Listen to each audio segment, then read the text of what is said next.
I mean, what happens is in the mind, we're just thinking about round the back. So when you have this mentality, when you're just... So I'll do that crazy round. Yeah, so here's the thing.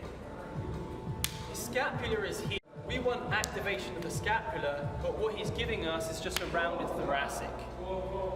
It's useful because it helps keep this flat, but it's not useful for the movement. So what we want instead as he comes up is less rounding here, even less than that.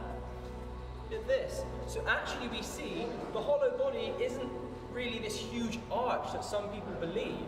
In fact, even if he was down like this, then we have it there.